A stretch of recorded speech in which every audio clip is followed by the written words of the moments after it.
નમસ્કાર વિદ્યાર્થી મિત્રો, આજે આપણે જોવાના છે ધોરણ નંબર 7 માં આઈડીએલ ની અંદર સમાજ વિષયનું સોલ્યુશન કરવા જઈ રહ્યા છીએ। તો સૌપ્રથમ જો તમે અમારી ચેનલને પ્રથમ વખત તમે જોઈ રહ્યા હો અથવા નિહાળી રહ્યા હો તો ચેનલને તમે સબસ્ક્રાઇબ કરી દો, તેમજ વિડિયોને લાઈક આપવાનું ભૂલશો નહીં। અને આજના આપણા સોલ્યુશનની અંદર પાઠ નંબર 2 દિલ્હી સલ્તનતથી આપણે શરૂ કરવાના છીએ। તો પહેલા આપણે વિકલ્પોથી શરૂઆત કરીએ। તો પહેલો સવાલ છે, કયા સમયગાળાને દિલ્હી સલ્તનત તરીકે ઓળખવામાં આવે છે? તો કે 1206 થી 1526। કુતુબુદ્દીન ऐबक કોનો ગુલામ હતો? તો મોહમ્મદ ઘોરી। કુતુબુદ્દીન ऐबक કયા વંશનો રાજા હતો? તો કે આવશે મામલુક। કુતુબુદ્દીન ऐबक કેટલા વર્ષ સુધી શાસન કર્યું? 5 વર્ષ। કુતુબુદ્દીન ऐबक બાદ દિલ્હીની ગાદી ઉપર કોણ આવ્યો? તો કે ઇલ્તુત્મિશ। આપેલા પૈકી કુતુબુદ્દીન અને ઇલ્તુત્મિશ વચ્ચે કયો સંબંધ છે? તો કે જે ગુલામ અને જમાઈ હતો। દિલ્હી સલ્તનતના ચહેલગાન એટલે કે ચારગાનની સ્થાપના કોણે કરી? તો ઇલ્તુત્મિશે। ઇલ્તુત્મિશે પોતાના રાજધાની લાહોરથી ક્યાં ખસેડી? દિલ્હી સલ્તનતના પ્રથમ મહિલા શાસક કોણ હતા?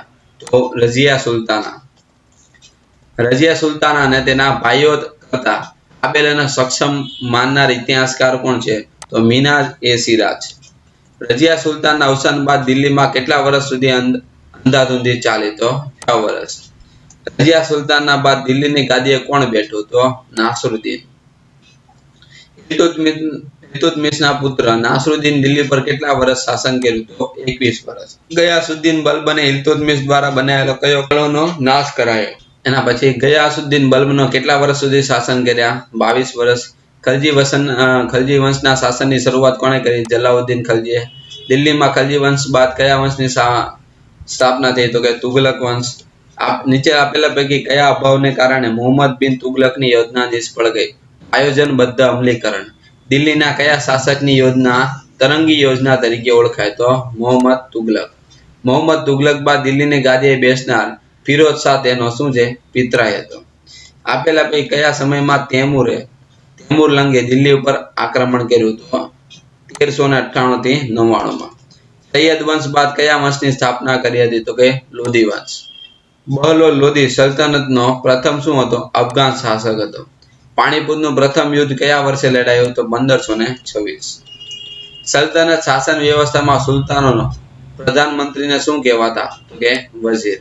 સલ્તનત શાસન વ્યવસ્થામાં વહીવટી તંત્રનો વડો એટલે વઝીર હતો। સલ્તનત કાળમાં જાગીરમાં વહેંચાયેલો પ્રાંત એટલે ઇક્તા કહેવાતો। આપેલા પૈકી કોના સમયમાં ઇક્તેદારો પર નિયંત્રણ સ્થાપવામાં આવેલું? તો અલાઉદ્દીન ખલજી અને મોહમ્મદ તગલુક। સલ્તનત કાળમાં જિલ્લા અને તાલુકા અનુક્રમે સિક અને પરગણા કહેવાતા। ભારતમાં દિલ્હી સલ્તનતની સ્થાપના કઈ શૈલીના સ્થાપત્ય પ્રમાણે શરૂઆત થઈ? તો ઇસ્લામિક। આપેલા પૈકી કોણે કુતુબુદ્દીનનો જીર્ણોદ્ધાર કરાવેલો? તો ફિરોઝ શાહ તુગલક અને સિકંદર લોધી। એના પછી કયા વંશના સુલતાનો નિર્બળ બનતા દિલ્હી સલ્તનતની વિઘટનની પ્રક્રિયા શરૂ થઈ? તુગલક વંશના। આપેલા પૈકી કયા બે વંશો દરમિયાન દિલ્હી સલ્તનતની વિઘટનની પ્રક્રિયા ઝડપી બની? સૈયદ અને લોધી વંશ। વિજયનગર સામ્રાજ્યની સ્થાપના કોણે કરી હતી? હરિહર રાય અને બુક્કા રાય। વિજયનગર સામ્રાજ્યના સાલુ વંશનું શાસન કેટલા વર્ષ ચાલ્યું? 20 વર્ષ। વિજયનગર સામ્રાજ્યમાં સાલુ વંશ બાદ કયા વંશની સ્થાપના થઈ? તુલો વંશ। આપેલા પૈકી કયું નગર કૃષ્ણદેવરાયે વિજયનગર પાસે વસાવ્યો હતો? તો આવશે નાગલપુર। કઈ તારીખે વિજયનગરનો પરાજય થયો હતો? 20મી જાન્યુઆરી 1565માં। કયા વંશના સમયમાં જ દખ્ખણમાં બહમની રાજધાનીની સ્થાપના થઈ? તો કે તુગલક વંશ। જફરખાનના બહમની રાજ્યની રાજધાની એટલે ગુલમર્ગ। કયા સમયમાં બહમની સત્તા મજબૂત બની હતી? તો આવશે મુહમ્મદ શાહ તૃતીય। દિલ્હી સલ્તનતનું શાસન આશરે 320 વર્ષ ચાલ્યું હતું। ખાલી જગ્યામાં પેલો પ્રાચીન કાળથી દિલ્હી ભારતીય રાજનીતિના કેન્દ્રમાં રહ્યું।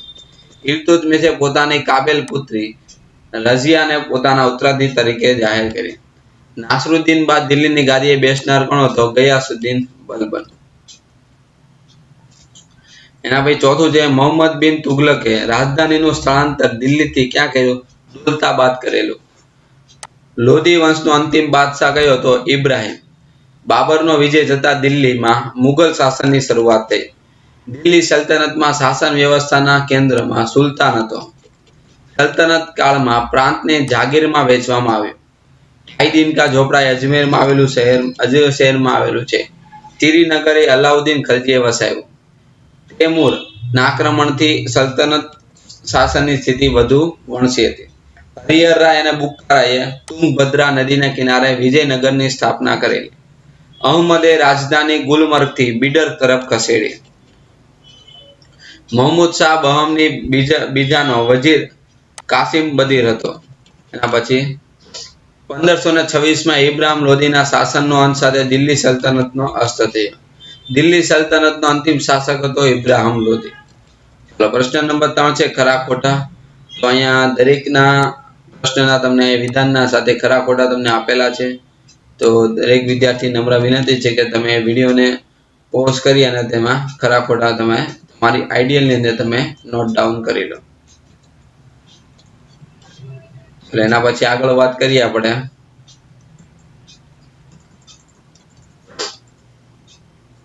મને ઓળખો એમાં પેલો, મેં સૈન્યના ઘોડા અને સૈનિકોની વિશિષ્ટ ઓળખ માટે દાગ અને ચહેરાની પદ્ધતિ શરૂઆત કરી. અલાઉદ્દીન ખલજી. મેં દિલ્હીમાં તુગલક વંશના શાસનની શરૂઆત કરી. ગયાસુદ્દીન તુગલક. હું તુગલક વંશનો સુલતાન છું. મેં પ્રતિક મુદ્રા યોજના અમલમાં મૂકી. તો મોહમ્મદ બિન તુગલક. હું મોહમ્મદ બિન તુગલકના સમયમાં ભારતમાં વિદેશી પ્રવાહ કર્યો હતો. ઇબ્ન બતુતા. મેં ફિરોજ શાહ તુગલકના અવસાન બાદ દિલ્હી પર આક્રમણ કર્યું. તો તૈમૂર લંગ. મેં સૈયદ વંશની સ્થાપના કરી. તો ખિજન ખા. એના પછી લોધી વંશનો સ્થાપક તો બહલોલ લોધી. બરાબર. મારા શાસનકાળમાં દિલ્હીના કુવત ઉલ ઇસ્લામ નામની મસ્જિદનું નિર્માણ થયું. કુતુબુદ્દીન એબક. મેં કુતુબ મિનારનું કામ પૂર્ણ કરાયું. ઇલ્તુત્મિશે. મેં અલાઈ દરવાજા નામનો પ્રવેશદ્વાર બનાવ્યો હતો. અલાઉદ્દીન ખલજી. હું હરિહરાય અને બુક્કારાયનો ગુરુ હતો. તો સ્વામી વિદ્યારણ્ય. બરાબર. એના ભાઈ હરિહર રાય અને બુક્કારાય મારા વંશમાં થઈ ગયા. તો સંગમ વંશ. હું વિજયનગર સામ્રાજ્યનો તુલુ વંશનો શ્રેષ્ઠ શાસક હતો. કૃષ્ણદેવરાય. મેં મોટા ભાગના જીવન યુદ્ધભૂમિ પર પસાર કર્યો હોવા છતાં વહીવટી તંત્રની અપેક્ષા કરી નથી. કૃષ્ણદેવરાય. હું આંધ્રના ભોજ તરીકે ઓળખાતો વિજયનગર સામ્રાજ્યનો શાસક છું. તો કૃષ્ણદેવરાય. મેં દખ્ખણના અલાઉદ્દીન બહમન શાહ નામ ધારણ કરીને સ્વતંત્ર શાસન કર્યું. તો જફર ખાને. હું મોહમ્મદ શાહ ત્રીજાનો પ્રથમ વજીર હતો. મોહમ્મદ ગવા. હવે એના પછી એક બે વાક્યના ઉત્તર આપણે લખવાના છે. એમાં પેલું, કયા રજપૂતોના સમયમાં દિલ્હી વેપાર વાણિજ્યનું કેન્દ્ર હતું? તો કે તોમર અને ચૌહાણ. દિલ્હી સલ્તનતમાં સુલતાન શાસકો મૂળભૂત રીતે ક્યાંના હતા? બરોબર. તો તુર્ક અને અફઘાનના હતા. હવે ત્રીજું, દિલ્હી સલ્તનતમાં સત્તા ભોગવનાર 5 વંશ નામ? તો કે ગુલામ વંશ, ખલજી વંશ, તુગલક વંશ, સૈયદ વંશ અને લોધી વંશ. તરાઈનું બીજું યુદ્ધ કોની વચ્ચે થયું? કે શાહબુદ્દીન મોહમ્મદ ઘોરી અને પૃથ્વીરાજ ચૌહાણ. એમાં શાહબુદ્દીન ઘોરી વિજય થયો. કયા યુદ્ધથી દિલ્હીના સલ્તનતનો સત્તાનો પાયો નખાયો? તો કે તરાઈના બીજા યુદ્ધથી. હવે કુતુબુદ્દીન એબકનું મૃત્યુ કેવી રીતે થયું? ઈસવીસન 1210 પોલોની રમત રમતા રમતા ઘોડા પરથી પડી જતા. ચહલગાન એટલે શું? ચહલગાન એટલે કે ચારગાન, અને ચારગાન એટલે કે 40 તુર્ક અમીરોનું દળ. ગુલામ વંશનો સાચો સ્થાપક કોને ગણવામાં આવે? તો ઇલ્તુત્મિશને. ઇલ્તુત્મિશના અવસાન બાદ કોણ આવ્યું? તેના પુત્રી રઝિયા સુલતાના. ગયાસુદ્દીન બલબલ બાદ દિલ્હી પર કયા વંશનું શાસન થયું હતું? બરાબર. તો ગયાસુદ્દીન બલબલના શાસન થોડા સમય બાદ દિલ્હી પર ખલજી વંશ. જલાલુદ્દીન ખલજી બાદ દિલ્હીની ગાદી પર કોણ આવ્યો? તો જલાલુદ્દીન ખલજી બાદ દિલ્હીની ગાદીએ સુલતાન અલાઉદ્દીન આવ્યા. અલાઉદ્દીને ક્યાં સુધી પોતાનો રાજ્ય વિસ્તાર કર્યો? તો કે ઉત્તર ભારત, ગુજરાતના દક્ષિણ ભારત સુધી પોતાના રાજ્યનો બરાબર વિસ્તાર કર્યો. પાણીપતનું યુદ્ધ કોની વચ્ચે થયું? ઈસવીસન 1526 ઇબ્રાહિમ લોધી અને બાબર વચ્ચે. સલ્તનતમાં એકતાનો વડાને શું કહેવામાં આવે છે? એકતાના વડાને ઇક્તેદાર કે મુક્તિ કહેવાતો. સલ્તનતમાં ઇક્તેદારનું કાર્ય જણાવો. ઇક્તેદાર જમીન મહેસૂલ એકત્ર કરતા અને જરૂર પડે ત્યારે સુલતાનની લશ્કરીમાં મદદ કરતા. એના પછી દિલ્હી સલ્તનતમાં સમયગાળા દરમિયાન સ્થાપત્યની કઈ કૃતિ તમને જોવા મળે? તો મસ્જિદો છે, કિલ્લાઓ છે, મકબરો, મકાનો, બગીચા, દરવાજા, મિનારા, આ બધા સ્થાપત્યોને નોંધપાત્ર થઈ ગયા છે. એના પછીનું કુતુબુદ્દીન ऐबकના સમયમાં દિલ્હીમાં કઈ મસ્જિદ નિર્માણ પામી? બરાબર, તો કુવત ઉલ ઇસ્લામ નામની. કુતુબ મિનાર ક્યાં આવેલું છે? તો કે દિલ્હીમાં આવેલું છે. ઇલ્તુત્મિશના સમયમાં બનેલા સ્થાપત્યના નામ કયા છે? તો કે હોજે સમ્મી ઈદગાહ, જુમા મસ્જિદ. અલાઉદ્દીન ખલજીની સ્થાપત્ય કૃતિ કઈ છે? તો એમાં આવશે અલાઈ દરવાજા નામનો પ્રવેશ દ્વાર. પછી શીરી નામનો કિલ્લો, શીરી નામનું નગર અને હોજે ખાસ જેવા સ્થાપત્ય. તુગલક સમયગાળા દરમિયાન દિલ્હીના આસપાસના કયા શહેરો વસાવવામાં આવ્યા? તુગલક બાદ ફિરોજાબાદ, હિસ્સાપુર, જૌનપુર, ફિરોજપુર અને ફતેહાબાદ. તુગલક સમયગાળા દરમિયાન દિલ્હીમાં શેનું નિર્માણ થયું? બરાબર, તો કિલ્લાઓ, મસ્જિદો, તળાવ, મહેલો, સ્નાનાગાર, મકબરાઓ, પુલો, સરાયો, બગીચાઓ આ બધા. સૈયદ અને લોધી વંશના શાસન દરમિયાન કયા સ્થાપત્ય નિર્માણ થયું? બરાબર, તો એમાં બંદેલખાનનો ગુંબજ, બડા ગુંબજ, મોઠાની મસ્જિદ અને શાહબુદ્દીન નો મકબરો. સલ્તનત શાસન નિર્બળ બનતા કયા કયા પ્રદેશો સ્વતંત્ર થયા? વિજયનગર, બહમની, માળવા, મેવાડ, બંગાળ, જૌનપુર. વિજયનગર શરૂઆતમાં કયા નામથી ઓળખાતું? તો વિદ્યાનગર. વિજયનગરનું શરૂઆતનું નામ વિદ્યાનગર કોના ઉપરથી પાડવામાં આવ્યું? તો કે હરિહરરાય અને બુક્કારાયના સ્વામી વિદ્યારણ્ય ઉપરથી. વિજયનગર સામ્રાજ્યમાં કયા વંશે શાસન કર્યું? તો સંગમ વંશ, સાલુ વંશ, તુલુ વંશ અને અરવિંદ હંસ. કૃષ્ણદેવરાય ખેતીના વિકાસ માટે કયા પગલા ભર્યા? બરાબર, તો રાજ્યમાં તળાવ, નહેરો બંધાવી ખેતીવાડીઓને સમૃદ્ધ કરી.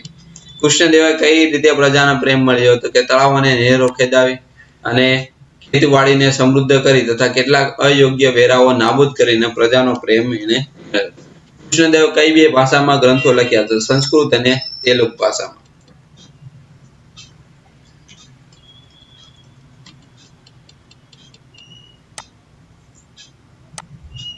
એના પછી જે 31મો, કયા યુદ્ધમાં મુસ્લિમ રાજ્યોના સંઘ સામે વિજયનગરનો પરાજય થયો? તો તાલીકોટમાં. બરાબર, એના પછી વિજયનગર સામ્રાજ્યનો કોણે હરાવ્યો? તો મુસ્લિમ રાજ્યના બનેલા સંઘે. બહમની રાજ્યની સ્થાપના કોણે કરી? જફર ખાને. બહમની રાજ્ય કયા 5 સ્વતંત્ર રાજ્યોમાં વિભક્ત થઈ ગઈ? બીજાપુર, અહમદનગર, ગોલકોંડા, બીડર અને બરહાર. બરાબર, તો વિદ્યાર્થી મિત્રો આ હતું આપણે ચેપ્ટર નંબર 2 નું સોલ્યુશન. હવે નેક્સ્ટ આપણે ચેપ્ટરમાં આના પછીનું સોલ્યુશન જોવાના છે. તો તેના માટે ચેનલને તમે સબસ્ક્રાઇબ કરી દો, તમારા ફ્રેન્ડ સર્કલમાં લિંક અવશ્ય શેર કરો જેથી તેમને પણ નવા વિડિયો લેક્ચર મળતા રહે. Thank you. જય હિન્દ, જય ભારત.